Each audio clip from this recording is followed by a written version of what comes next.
Olá, gente, saudações. Obrigado pela companhia aqui, Jair Eduardo, editor do Pitoco, também do Pitocast.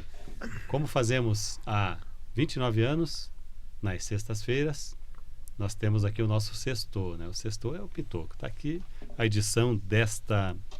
Estamos falando aqui no dia 6 de fevereiro de 2026, tá? Que vai para o YouTube, de repente você está assistindo isso aqui, será 5 anos depois, mas estamos posicionados. Estamos trazendo na edição desta semana a tal da Caixa Amarela. Por que tanta gente tinha interesse nessa caixa? Onde estava? Lá na 13ª Vara Federal de Curitiba. Por que o Dias Toffoli, o ministro supremo, queria e quer a Caixa Amarela? Ele capturou através da Polícia Federal? Qual é o conteúdo? E em que medida que o conteúdo dessa caixa, com os supostos vídeos, envolvem a alta cúpula do judiciário em Curitiba? Olha, gente, muita coisa para entender melhor a partir dessa busca e apreensão que aconteceu, vou dizer para vocês aqui no dia exato, quando que foi? 3 de dezembro de 2025. Muita coisa vai rolar aqui ainda, viu, gente? Por que a foto do Moro está aqui? Ele era o coordenador da Lava Jato, junto com o Deltan, né? E tem muita gente empenhada em tirar ele da disputa para o governo do Estado. Enfim, né? Eu digo aqui no nosso pequeno editorial, Pitaco do Pitoco, eu digo que decifrar os enigmas, abrir as caixas pretas ou amarelas de nossos podres poderes não é missão para neófitos, influencers ou mentecaptos, como o tiozão do Zap. São mistérios profundos. Qual que é a maior bancada da Câmara Municipal de Cascavel? A do Renato. 19, 20 vereadores em 21. Mas qual que é a segunda maior bancada? É da oposição? Não. A segunda maior bancada é do prefeito da Assembleia Legislativa, do Gugu Bueno. O Gugu está com 11 vereadores fechados para a reeleição dele para estadual e negociando mais 3. Vai ter 2/3 da Câmara. Eu sempre digo aqui, não sei quem gosta, quem não gosta do Gugu. Uma coisa inegável. Ter poder é uma coisa, saber usar é outra. E ele sabe. Ele sabe usar. Vamos lá. Deixa fluir, disse o Renato Silva. Eu encontrei o Renato lá no lançamento do binário. Liguei o celular, liguei a câmera e perguntei. E aí, Renato? Está pronto para disputar a eleição de 2028, a reeleição? E ele veio com essa história tipo Zeca Pagodinho, né? Deixa a vida me levar e tal, a vida leva eu. Mas não descartou, né? Não sei se é o caso dos paranhistas que restaram lá no Paço. Reforçar o estoque do SBP, sabe aquele terrível contra os insetos? Para tentar exterminar a mosca azul. A mosca azul está voando lá. Deixa eu apresentar aqui o meu entrevistado de hoje. Tem muitos conteúdos no Pitoco. Se quer receber essa edição, manda um e-mail para mim, pitoco@pitoco.com.br. Meu entrevistado de hoje é o João Alberto Andrade Soares. Soares Andrade. Soares Andrade. Soares Andrade. 4 nomes, igual o meu, nome comprido. Deixa eu ligar o ar-condicionado aqui.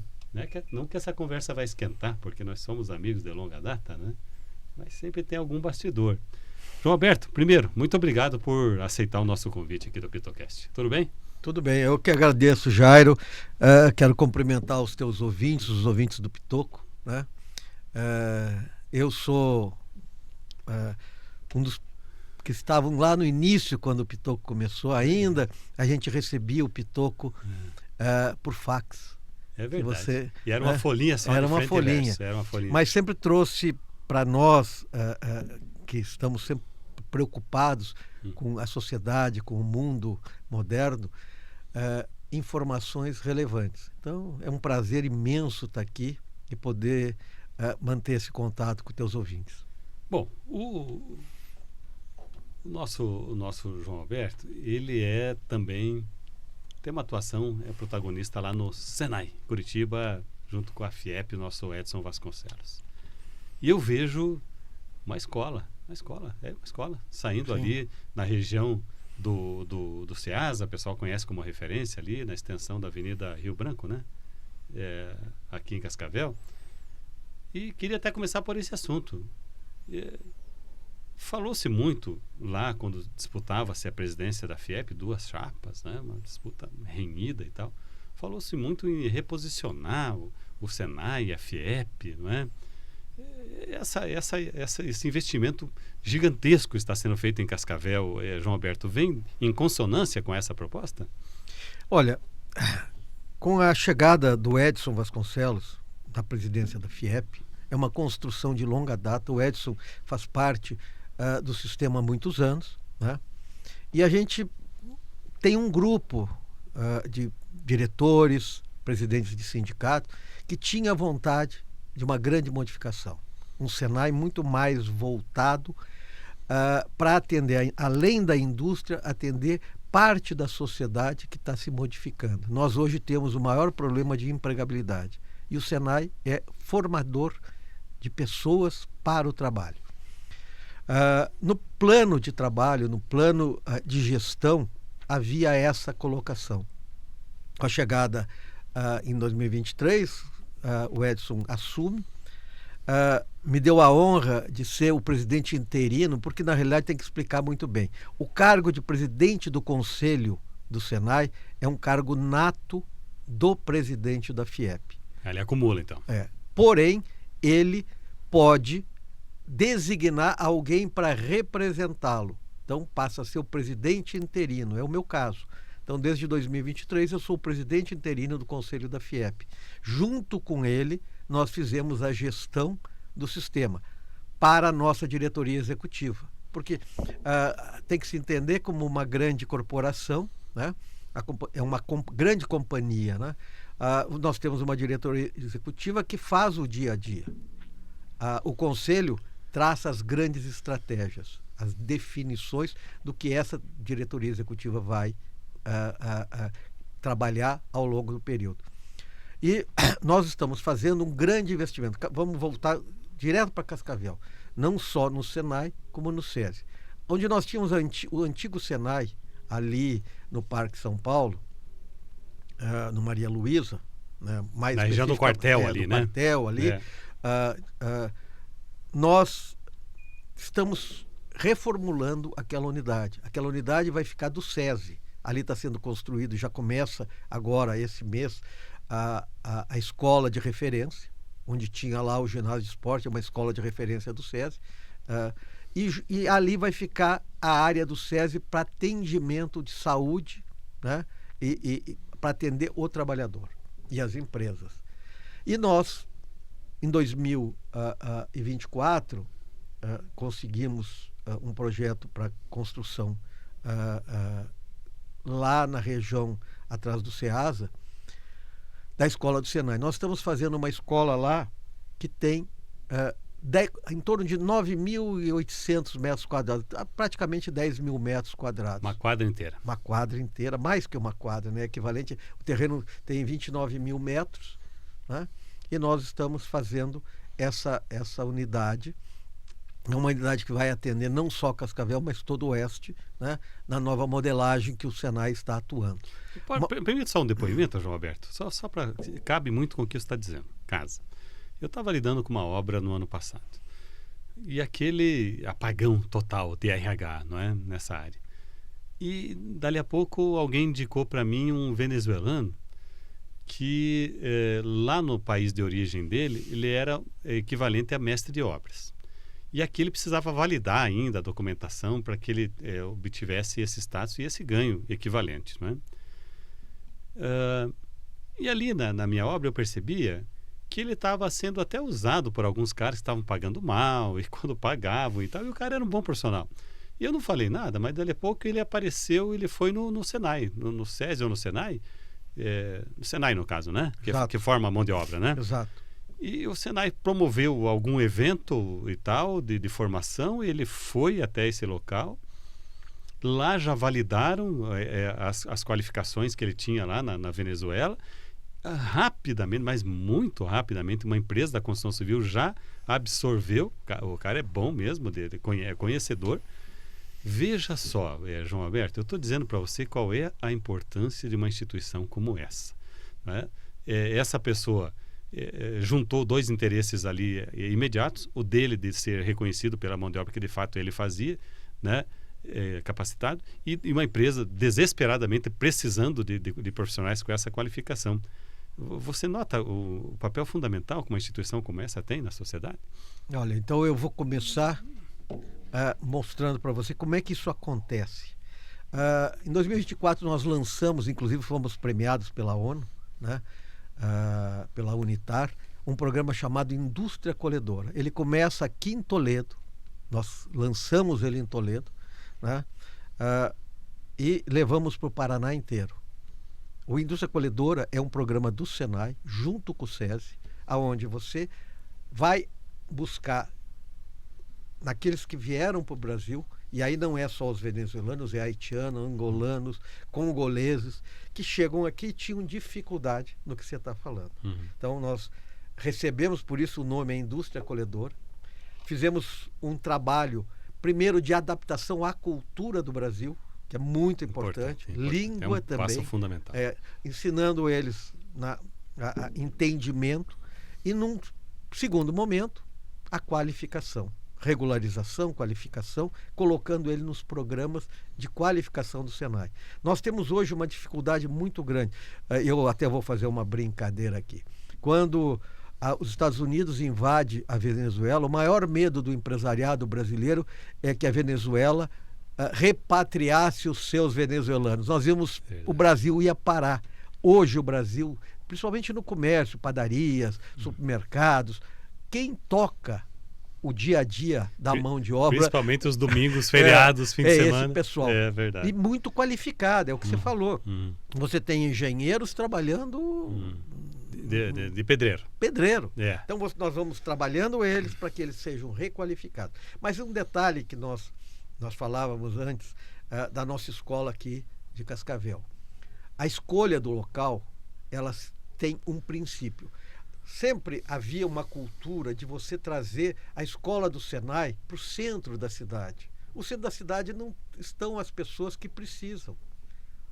Quem quer trabalhar é aquele menino que está na periferia, lá no Morumbi, no Periolo, que tem 15, 16 anos, que quer comprar seu celular, quer comprar seu tênis, e está louco para entrar no mercado de trabalho.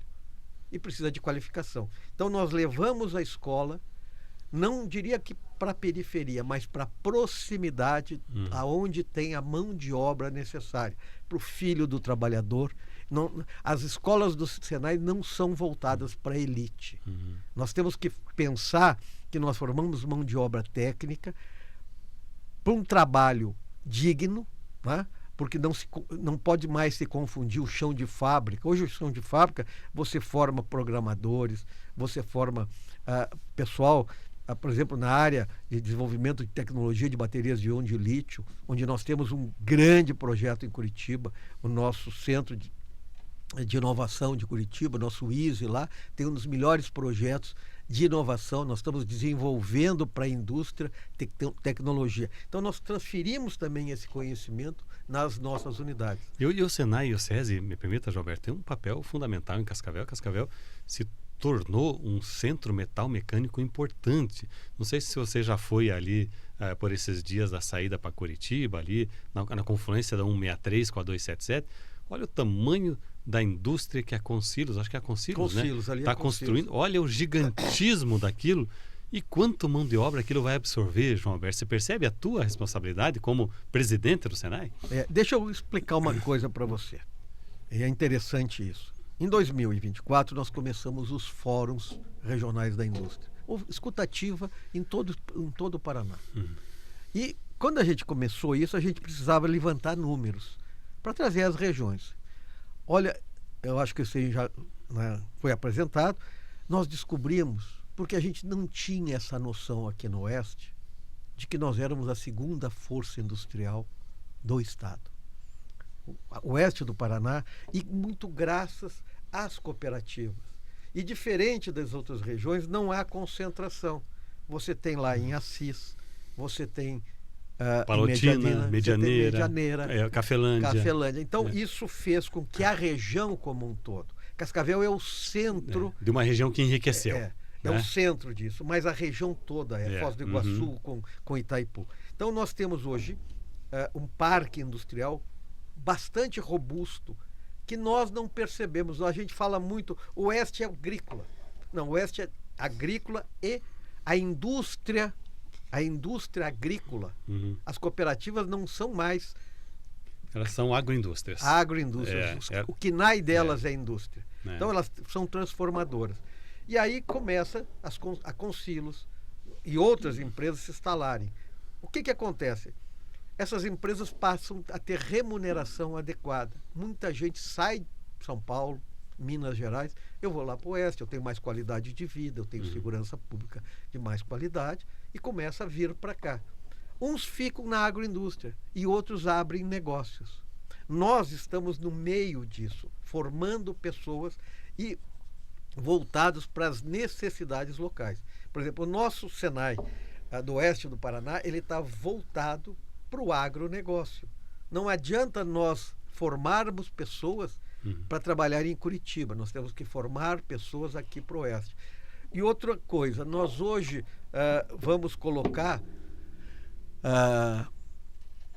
uma forma diferente de trabalhar. Nós temos a unidade aqui, nós estamos reposicionando, agora inclusive aqui no Show Rural, nós vamos estar apresentando as novas carretas, que elas são carretas diferenciadas, são expansíveis, com 2 andares. É assim, o que tem de mais moderno. Por quê? Porque eu preciso estar em Palotina, eu preciso estar em Missal, eu tenho que estar em Boa Vista da Aparecida, fazendo aquilo que é a indústria. É lógico que não se leva a carreta ou o ensino simplesmente por levar. Tem que haver demanda, né? Então, as prefeituras, as empresas se organizando, o Senai recepciona elas e organiza a sua participação dentro dessas comunidades empresariais. Bom, João Roberto, não tem como não falar desse processo todo que culminou com a ascensão pela primeira vez de um cascavelense na presidência da maior federação mais influente, mais relevante do Paraná, sem diminuir nenhuma das demais. É G7 que fala? G7. Sem diminuir ninguém do G7, mas é indubitável que a FIEP tem mais café do mundo, né? Como é que aconteceu isso, João Alberto? Eu sei que você participou das articulações, né? Você conversou com muita gente, você e o Edson, dá para dizer assim tranquilamente que você é o braço direito do Edson, ele já vai dizer também que é a perna esquerda, a perna direita e mais alguma coisa, não é? Mas e eu sei que também você não gosta de muitas dessas adjetivações, nem precisa, mas como é que foi esse processo? Porque, olha, disputar com a República de Curitiba não é fácil, né? Sempre foi por lá as decisões, com uma exceção, se não me engano, com o rapaz que é de Capanema, né? Como é que é o nome dele? O Edson Campanholo. O Campanholo. O restante sempre foi dominado por outras regiões, né? Como é que foi esse processo, essa caminhada, João Alberto? Então, você diria que foi uma zebra? Não foi zebra. Não foi zebra? O Campanholo, quando entra, na realidade, ele representava Curitiba, porque ele era um indicado do então presidente Rodrigo. O presidente é verdade, indicou. Ele era o candidato chapa branca, oficial. Ele era o candidato oficial e o Rodrigo tinha aqueles interesses políticos, dos quais o Campanholo não adentrou. Ficou muito claro logo no início, quando houve a cobrança por parte lá do Rodrigo, o Campanholo disse, não, aqui não. A FIEP, ela não é um ente político. A FIEP, os nossos sindicatos, que são os nossos eleitores, eles têm uma certa aversão à politização dentro da FIEP. Então nós, naquele primeiro momento lá com o Campanholo, nós já tivemos um embate com o Ricardo Barros, que tentou ser presidente naquela época. E ali nós já entramos trabalhando. Então, a primeira derrota política em favor da instituição, ou seja, a instituição ganhando da tentativa de a infiltração política dentro dela, aconteceu lá com o Campanholo, em 2011. Depois o Campanholo se reelege e eles tentaram novamente, e nós, novamente, tivemos lá o Carlos Walter, e aí depois o Edson. E como é que o Edson entra nesse processo? Na realidade, o Edson, ele tem uma capacidade que poucas pessoas têm. Quando você encontra ao longo da sua vida pessoas que têm um diferencial, né, de percepção, de formação de legado, de propósito, nós temos obrigação para quem gosta de melhorias para a nossa sociedade, de formar grupos ao redor dessas pessoas. Então o Edson, já em 2012, nós tínhamos um grupo dentro da FIEP que enxergava ele era um jovem, 30 e poucos anos, 32, 33 anos, mas esse grupo olhou, esse menino aí tem o potencial para um dia nos representar. Ele vai fazer parte da construção. Nós temos hoje em dia, o Brasil está voltando à Fórmula 1, se você lembrar, todas as grandes equipes têm aquela turma que entra lá, que está sendo treinada, né, para chegar um dia no topo e pegar o volante. Verstappen passou por isso, Bortoleto e esses aí todos. Terceiro piloto da equipe, quarto piloto da equipe. E começa lá, por exemplo, a Gazoo da Toyota formando jovem. O Edson foi visto como um Verstappen que podia ser um bom piloto, focado. E ele cumpre, por mérito dele, uma trajetória muito interessante. Vem para o Sinduscom, Conselho de Desenvolvimento, que era um trabalho do Cascavel 2030, uma consequência, passa pela SIC, passa pela IPC, quer dizer, faz uma construção de conhecimento, e aí não tem como não ser apoiado pelo grupo, né? Esse grupo que está dentro da FIEP há muitos anos, que é representado por presidentes de sindicato, e o Edson, ele tem uma capacidade de diálogo, e essa representação oeste muito forte, porque a gente não se dava conta ao longo dos anos da nossa força. Na oeste nós somos aqui uma força política. Se nós estivermos do lado do norte, que é Londrina, e do sudoeste, ninguém toma no nosso mundo corporativo do sistema FIEP. E a gente foi fazendo esse diálogo. O Edson foi construindo, e aí foi natural. Nós tivemos oposição? Tivemos. O mesmo grupo que fez oposição lá atrás, ele vinha sempre tentando. Essa vez, eles levaram um susto, né? Porque eles tinham apoios que eles diziam que eram irrefutáveis, que não, que...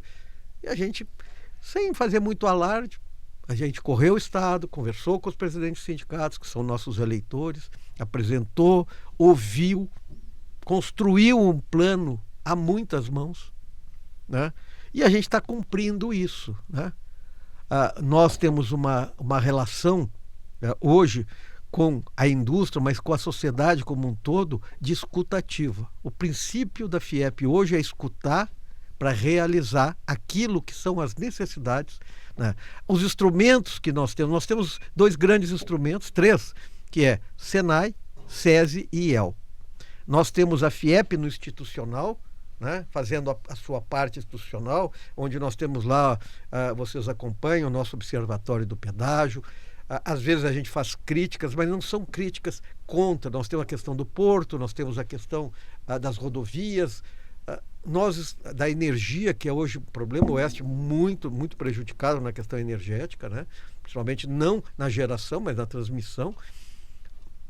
Mas isso não é com o intuito de denegrir ou crítica desprezar. Né, nós queremos solução, nós queremos melhorar, nós queremos transformar, nós queremos, dizia, e aí eu vou até parafrasear o governador. Ele falava lá atrás, olha, o Paraná é a Califórnia do Brasil. É o supermercado do mundo.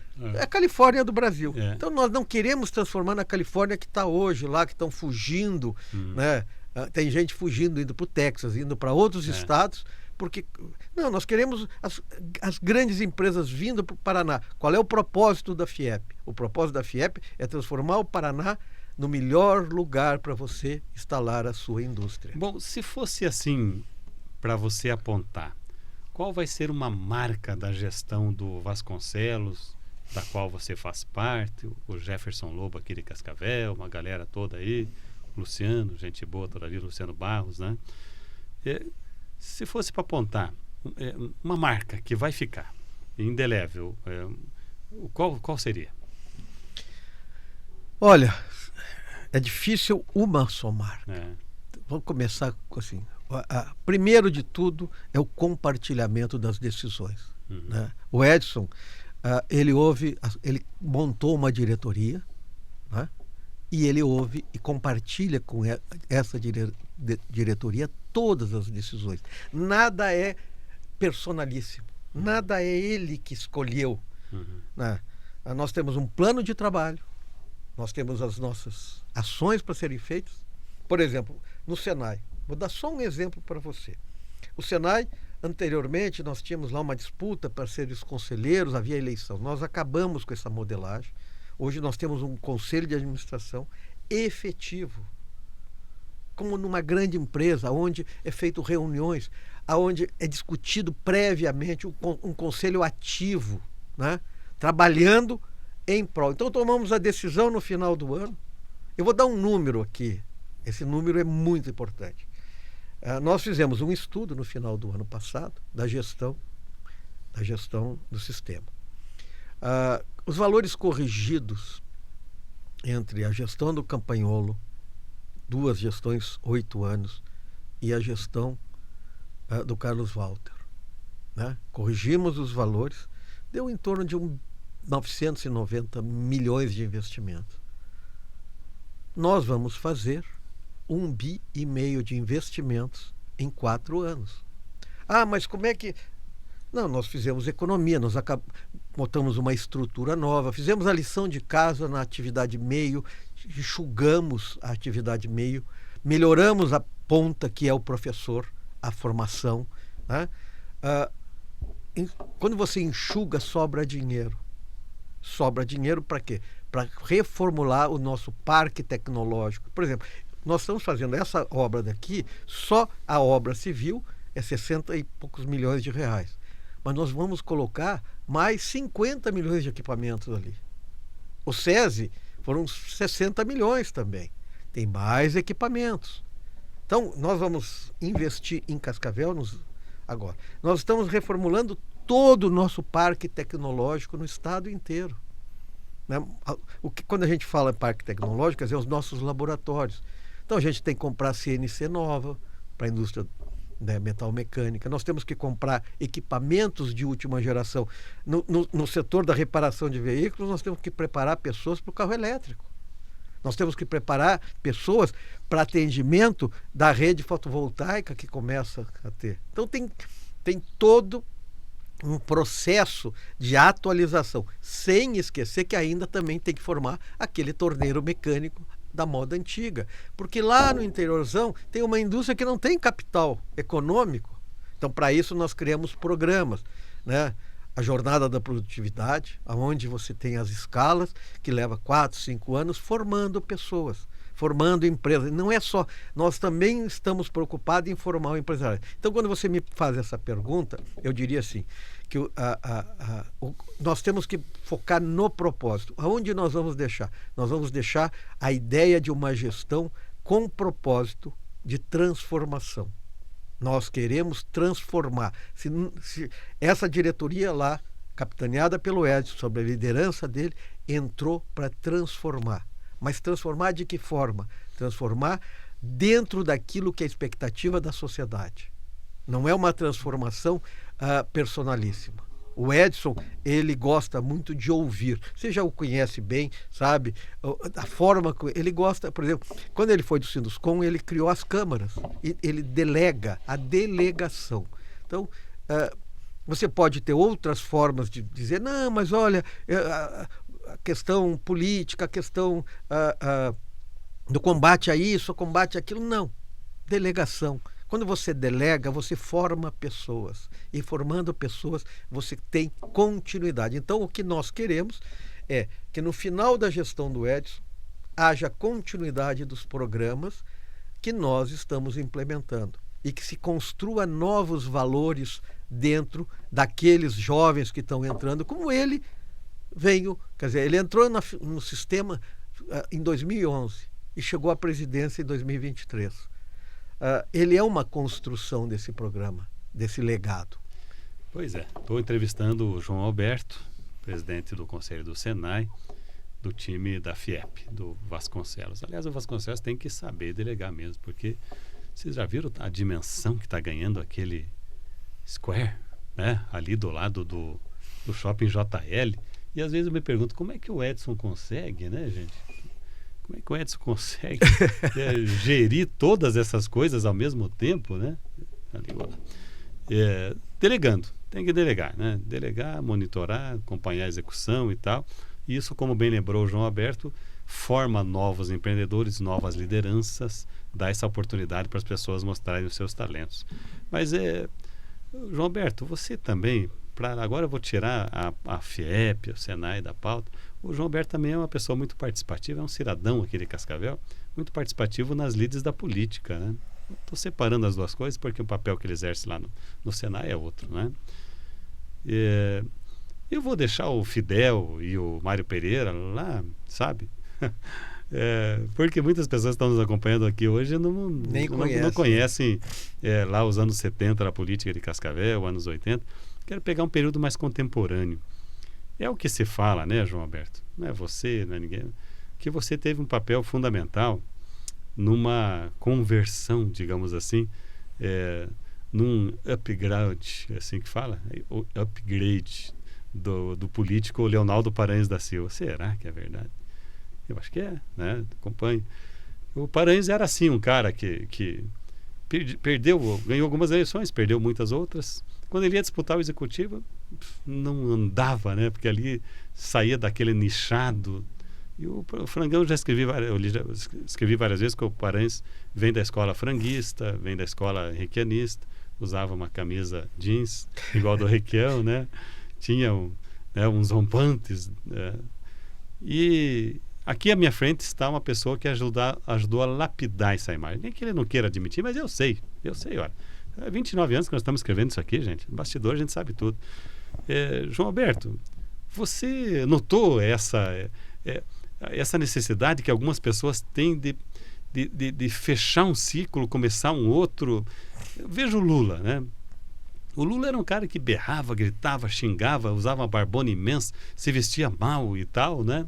Aí apareceu um tal de Duda Mendonça na vida dele, o baiano, aparou a barba, falou: Lulinha, agora você é o Lulinha Paz e Amor. Agora você vai falar manso, você vai ser um cara, vai se vestir bem e tal. E aí finalmente o Lula ganhou a eleição. Tinha perdido 3 para presidente, eu acho. Entrou o marqueteiro da Majeitada. Não vou dizer que você é o marqueteiro do Paranhos, mas ele ouviu muitos dos seus conselhos, não foi isso, João Alberto? Jairo, 2015, um dia eu estou na minha indústria, bate na porta, a minha secretária avisa: olha, está o Paranhos aí, quer falar com você. Eu fiquei pensando naquela época, ele era deputado, eu digo: venho fazer uma visita e pedir apoio, alguma coisa para sua reeleição, né? Mas demorava ainda, deputado, a eleição que vinha pela frente não era para deputado, era eleição para prefeito. Eu recebo ele vem junto com um amigo de longa data que eu tenho, que é o Fernando de Lemburgo, estava junto com ele, e ele veio me convidar para estruturar a campanha dele para prefeito. Aí me levei um choque. Eu digo: não, eu estava muito tempo afastado da política, no sentido, sempre participei, mas não efetivamente coordenação, essa coisa toda. Eu fiz algumas perguntas para ele: qual era o sonho dele, o que ele pretendia. E ele me usou uma frase. Ele falou: João, eu preciso ter um grupo político, porque o meu grupo são dos meus funcionários da Assembleia. Então a gente até brincava, tinha o grupo da Assembleia, ao longo do tempo, e aí você vai entender, Jair, e o teu ouvinte vai compreender de forma clara. Quando você tem pessoas que estão ali porque trabalham para você, ganham salário, elas não têm a coragem suficiente de contrapor, de traçar caminhos. Quando ele me fez esse convite, eu pensei muito. E algumas pessoas diziam: não, o Paranhos é um cara difícil de lidar.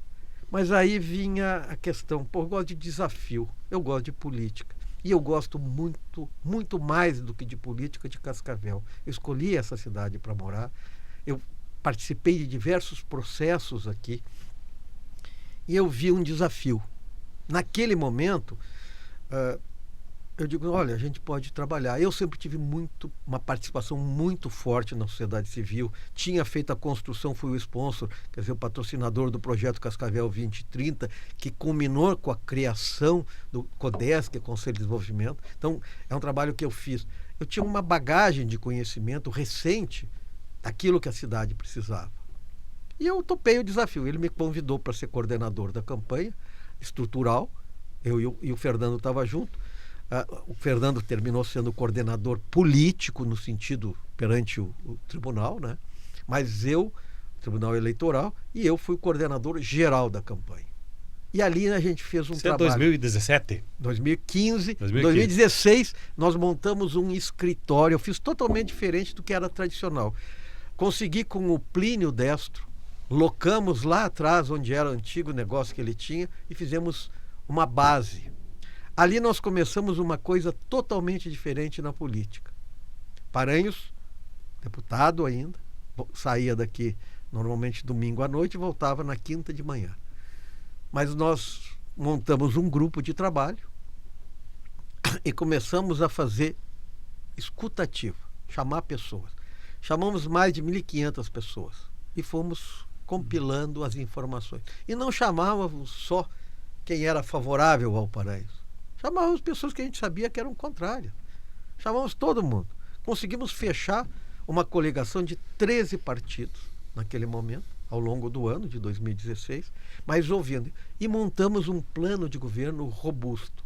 O sucesso do Paranhos foi ter um plano de governo, não para 4 anos, mas para 20 anos. E ele seguiu esse plano de governo. E é lógico, esse plano não foi construído por nós. Esse plano foi subsidiado por nós. A construção é do Paranhos.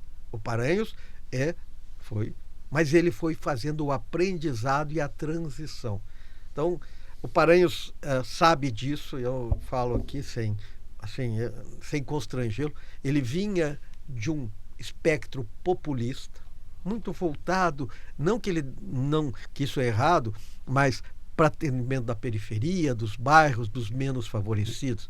E ele começa a entender que para que isso ocorra politicamente de forma robusta, para que ele possa atender o bairro, ele tem que conversar com o poder também da sociedade civil organizada. E aí nós o aproximamos da associação comercial e de outras entidades, sindicatos, patronais, mesmo os laborais, mas não falando mais com pessoas, com indivíduos, mas com representantes dos indivíduos.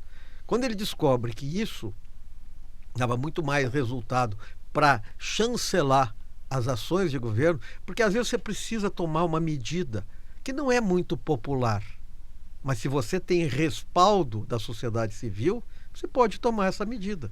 Então, aí começa o aeroporto. Mas quando ele fez o aeroporto, ele também fez os abrigos de ônibus. Mas antes disso, eu preciso saber se foi você que tirou a jaqueta jeans do Paranhos. A gente tentou. Porque me falaram que você fez algumas observações estéticas também. A gente procurava, ele brincava comigo sempre. João, você não gosta dos menos favorecidos? Eu digo, adoro, eu vivo por eles. Porém, a gente não precisa se espelhar. A gente tem que ter um comportamento. E eu acho que ele foi aprendendo na observação. O Paranhos é muito inteligente, ele é uma das lideranças fora da curva. Ele cometeu um pequeno deslize, que eu sempre cobrei dele, que foi se concentrar demais na gestão em Cascavel e deixou de fazer política em Curitiba. Senão, hoje, ele estaria, com certeza, concorrendo ao governo do Estado. Porque você não tem como você ser candidato se você não faz o movimento político necessário para ter o apoio, né? E é lógico, como ele sempre foi da base do governador, ele tem uma ligação muito grande com o Júnior, né? Então ele estava muito focado em administrar Cascavel. Eu às vezes falava para ele, tem que tirar um tempinho, sair um pouco da cadeira, dessa sala e correr o Estado, para que você não esqueçam de você. É o que ele está fazendo agora, correndo o Estado, como secretário do Turismo, fazendo um belo de um trabalho, né? O litoral lá, tudo está na mídia nacional, Você acha que o Paranhos tem fôlego para mais 2 mandatos de prefeito em Cascavel, João Humberto? Olha, eu acredito o seguinte, ele agora é candidato a deputado federal, pelo que contam. Eu estou um pouco afastado, não do Paranhos, eu estou afastado das lides políticas dele. Mas eu continuo conversando com muito daqueles que estão muito próximos do Paranhos, e ele é candidato a deputado federal. Eu tenho quase que certeza que ele sai eleito por Cascavel já direto, né? E aí existe um clamor muito grande de pessoas, e eu não diria nem é da sociedade civil organizada, é do bairro, do atendimento que ele dava, dessa proximidade que ele tem. E em política a gente não sabe o que pode acontecer daqui a 2 anos, 3 anos, né? Mas eu acho que se o Paranhos, o dia que ele quiser voltar, ele vai ter apoio de muita gente, a sociedade vai estar com ele, né? Sem desmerecer o atual prefeito, a gestão do atual prefeito. Ele é uma escolha, e aí o Renato, ele entrou como continuidade do que o Paranhos estava fazendo. Então, essa é a expectativa da população. Mas é muito difícil, mesmo com toda a boa vontade, a substituição da evolução que teve Cascavel de 2017 para cá. Cascavel tomou conta, passou a ser representativa. Eu sempre estive na federação, ando muito no estado todo, né? E eu me lembro, assim, Paranhos prefeito aqui, eu chegava em Londrina, as pessoas diziam, pô, João, nós queríamos ter um prefeito que nem você. Chegava em Foz do Iguaçu, que é aqui do lado, queremos, pô, vocês estão privilegiados. E aí e Cascavel não fazia propaganda para fora, mas as pessoas passavam por Cascavel e observavam que a cidade estava, construção civil bombando, enquanto outros lugares estavam com dificuldade, Curitiba com problema, obra por tudo quanto é canto, entendeu? Modificação social, né? Representação. As pessoas não compreendem a força, por exemplo, política que o Paranhos exercia perante essa sociedade, né? Dialogando, né? Eu lembro de uma ação que eu participei.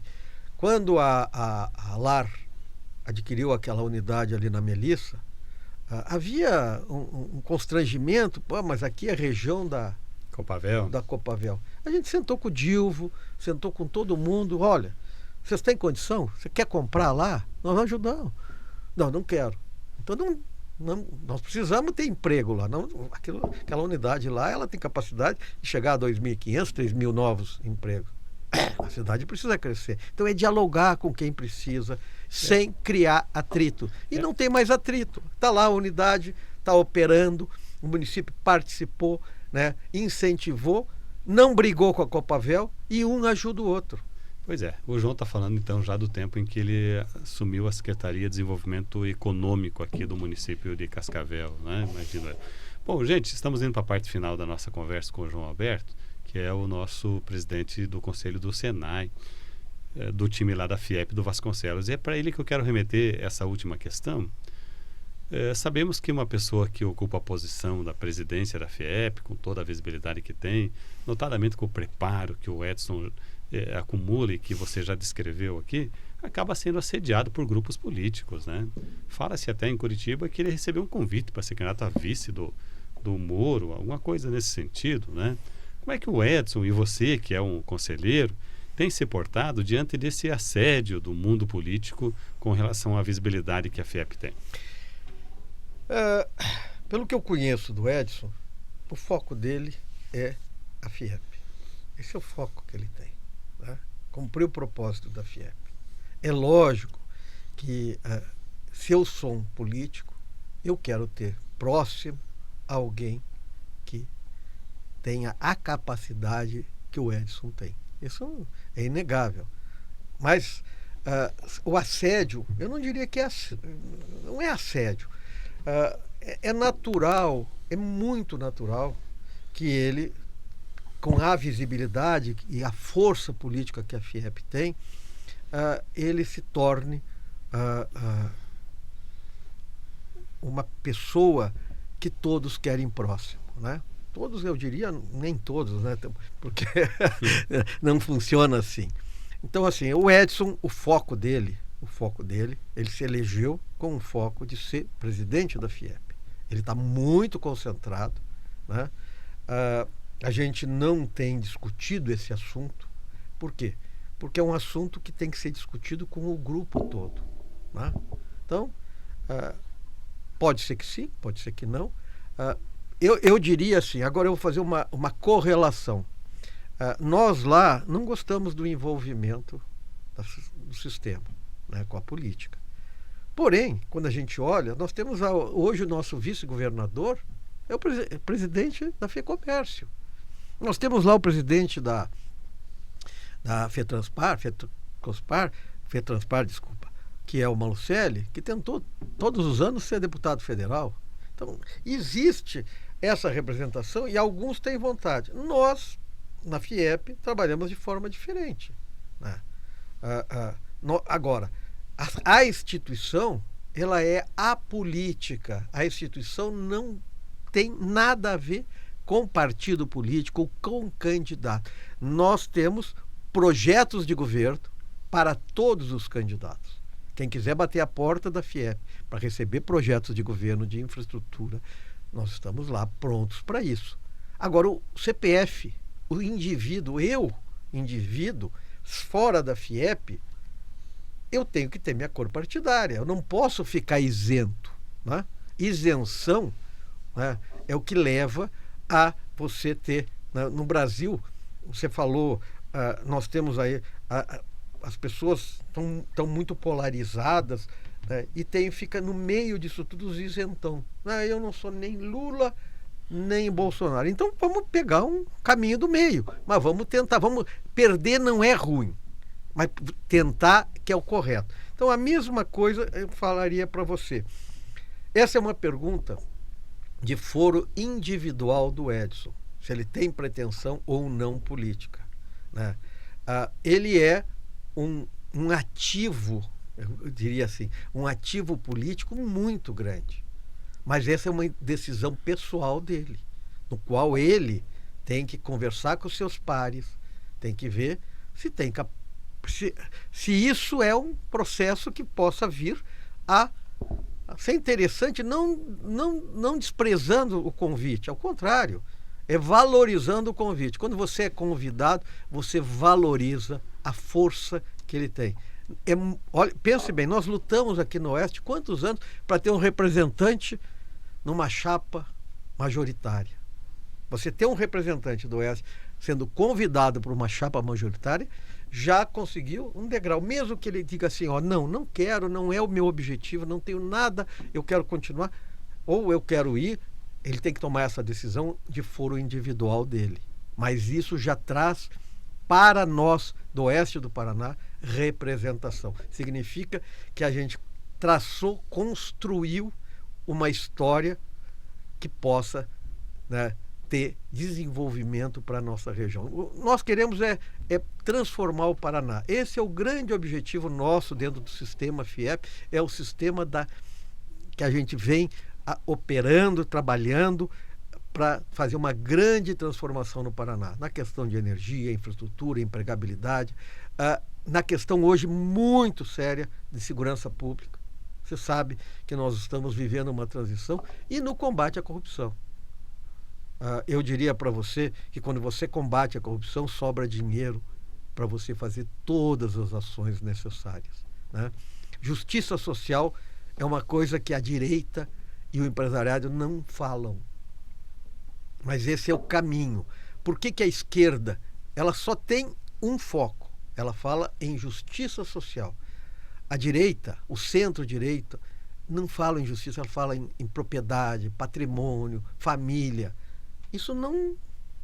Peraí, quando você dá emprego, trabalho, dignidade, o que você está fazendo? Justiça social. Então nós temos que mudar o nosso discurso, trazer para o debate a questão da justiça social com as ferramentas que nós temos de promoção da justiça social. Então, isso é o nosso propósito de transformação. Perfeito. João Alberto, quero passar para suas considerações finais. Antes disso, agradecer sua presença, enaltecer o trabalho que vocês estão fazendo em Curitiba, elevando o nome de Cascavel, mostrando que o interior não é o fim da estrada, como se falava de Foz do Iguaçu, né? Falava-se assim, né? Algumas pessoas lá de Curitiba, onde que é Foz? É lá onde acaba o Paraná, né? É lá onde acaba a 277. E estava se referindo ao oeste do Paraná, que era um sertão muito mal representado, quando digo mal representado, no sentido quantitativo mesmo, né? E vejo que isso começa a mudar a partir de lideranças da dimensão do João Alberto e do Edson Vasconcelos. Muito obrigado pela sua participação. Jairo, eu agradeço. E eu vou falar para você uma coisa que você costuma falar de vez em quando. Você fala a República de Cascavel. Hoje, eu não diria que é de Cascavel. O oeste do Paraná tem estado representado. Nós temos lá na OAB, nós temos lideranças. O que nós temos é que valorizar as nossas lideranças. O oeste tem que olhar para o oeste. É assim que se constrói, né? Nós temos que olhar as nossas lideranças locais e nos unirmos em torno dessas lideranças. Nas últimas eleições, nós votamos em gente que nunca botou os pés aqui. A eleição é a forma mais correta de você exercer o seu direito de representação. Agora, eu vou escolher um representante de Londrina, eu vou escolher um representante que nunca viu aqui, né? Com todo respeito, são bons representantes, mas nós temos que valorizar. Então, esse trabalho que está sendo construído, nós temos lá o Pereirinha, nós temos o Edson, temos outras lideranças atuando em Curitiba. E nós temos que valorizar essas lideranças, fazer com que o Oeste cada vez mais esteja representado, não só em Curitiba, mas no estado inteiro, né, participando da tomada de decisão das escolhas. Hoje nós somos a região mais prejudicada na questão do pedágio. Estamos extremamente caro o nosso pedágio. Isso é falta de representatividade. Perfeito. Falamos com o João Alberto, do Senai, da FIEP. Agradeço a companhia e a presença de cada um de vocês. Deixo um abraço para todo mundo e o meu até breve. Tchau, gente.